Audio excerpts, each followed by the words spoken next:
In this screencast, we're going to look at all of the charts available through Certior. To understand every facet of a client's situation requires a lot of charts, but if you want an overview from just one chart, this is the one to use, the lifestyle chart. The various components of this chart are explained in detail in the Lifestyle Index screencast. The Lifestyle Index itself is a measure of financial independence. It's the black line on this chart.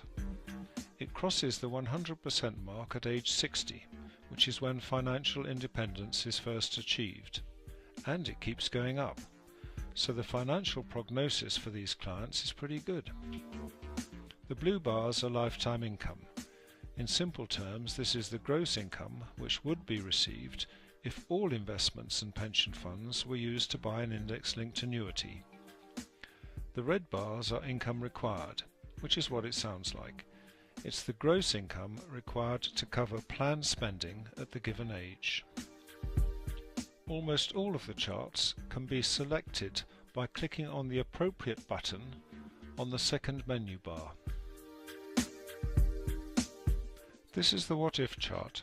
It shows net worth and is designed to be used when comparing scenarios or when building new scenarios using the planner.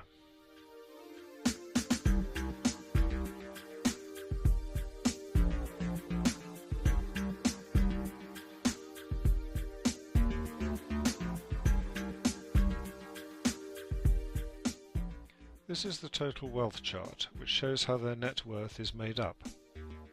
Below the line, the negative values are debt, in this example a repayment mortgage. The green bars are fixed assets, mainly their home. The light blue bars are their investments, and in one of the later charts we'll see how these are allocated. The plum-coloured bars are the client, Frank's, pension fund.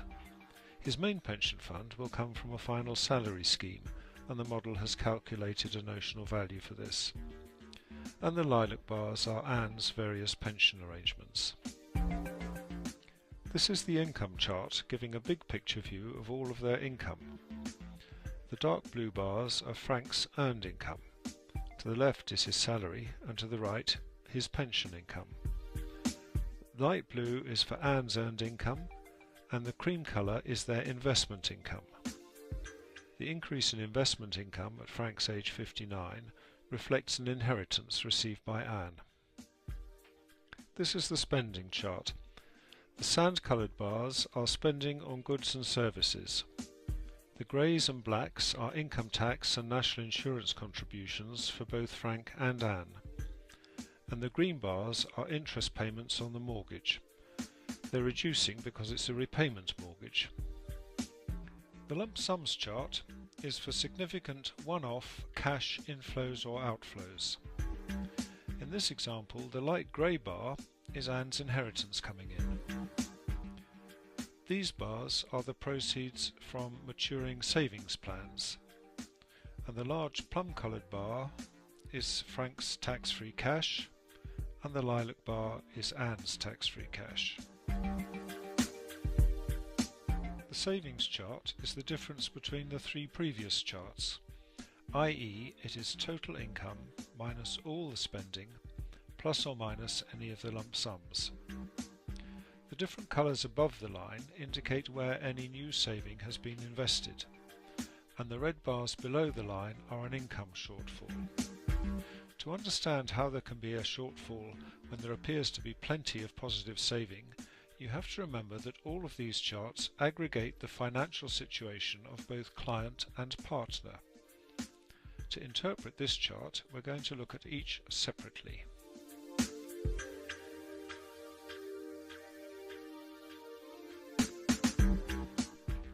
In the early years, Frank's saving is being directed towards repaying the mortgage, the green bars, pension contributions, the dark blue bars, premiums to his savings plans, the purple bars. The mid-blue bars are maximum allowable contributions to ISAs, and the balance is going to equity-based investments and deposit and fixed interest type investments in proportion to his existing holdings. The spikes at Frank's age 55 and 60 are his reinvesting the proceeds of the maturing savings plans, and the spike at his age 64 is his reinvesting of the tax-free cash from his pension arrangement. In the later years, the mortgage has been repaid, there are no more contributions to pensions or savings plans, so all new saving is directed towards ISAs, equities and deposits. Anne's situation in the early years is similar to Frank's in that she's also repaying her share of the mortgage, and she's making pension contributions and paying premiums to her savings plans.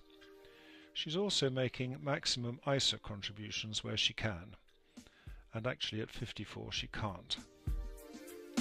In most of these years she doesn't actually have sufficient surplus income to cover these new investments, which is why there's an income shortfall. And that shortfall is being met by realising existing investments. She is in a sense moving money out of one pot, her existing unwrapped investment portfolio, and into another pot, her ISAs, pensions and so on.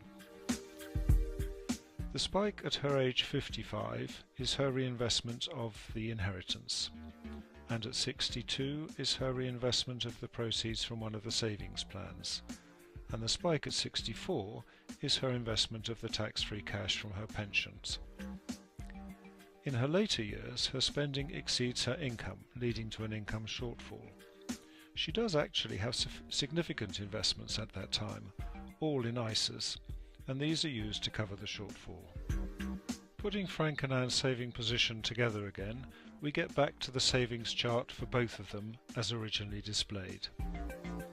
The next three charts give more detail to some of the things we've already looked at. This is the earnings chart. To the left are their salaries, and we notice in passing that as things stand, Anne will continue working for 3 years after Frank retires. And to the right are their various streams of pension income, Frank's final salary scheme making a notable contribution. Next comes investments, which illustrates how their investments are allocated. The legend indicates all the various asset classes which they could own. Frank and Anne have 4 of these. Insurance bonds, and you can see the value stepping down as they mature. ISAs, which by the end make up the bulk of their portfolio due to their ongoing contributions, and equity-based investments and deposit and fixed interest type investments. This shows their unearned income or investment income. It illustrates the income streams flowing from their various investment types. It has the same colour coding as the investment chart, so you can easily see where the income is coming from. It's notable here that Frank and Anne are not taking any income from their ISA investments. Certior uses Monte Carlo simulation to give some idea of the likelihood that these projections will be achieved and also the range of possible outcomes. In this example, we're looking at the range of possibilities for the lifestyle index at Frank's age 85. And the most likely outcome is for a lifestyle index somewhere between 200 and 250%. This is a cumulative frequency chart of the same data, just presenting it in a different way. I have 2 more charts to show you, and these are designed to give an overview as to what is going on. The first is the dashboard, and it's selected from the tabs at the bottom of the screen.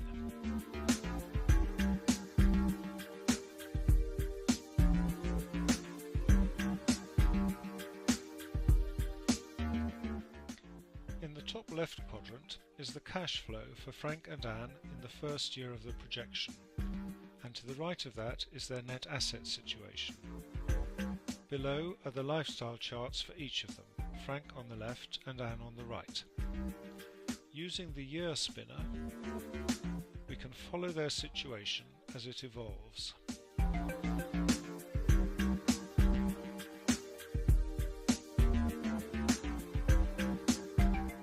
Here Anne has reached 55 and the expected inheritance appears.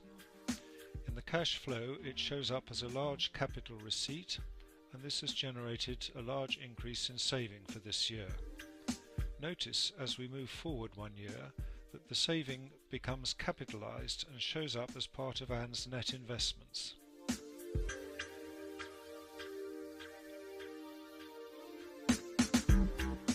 And if we move on to Frank's age,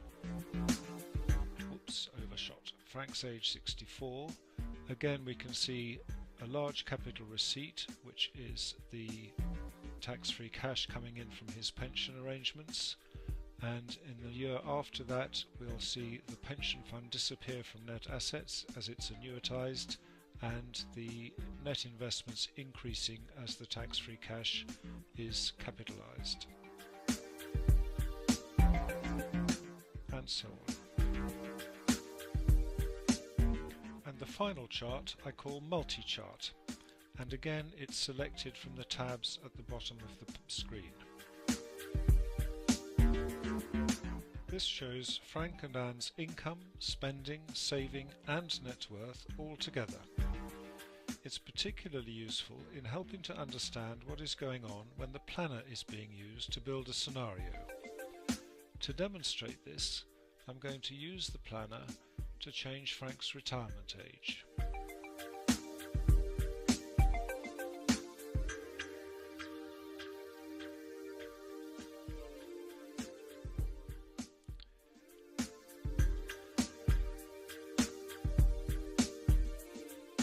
And you can see how this affects all aspects of their financial situation. And those are all the charts available through Certior.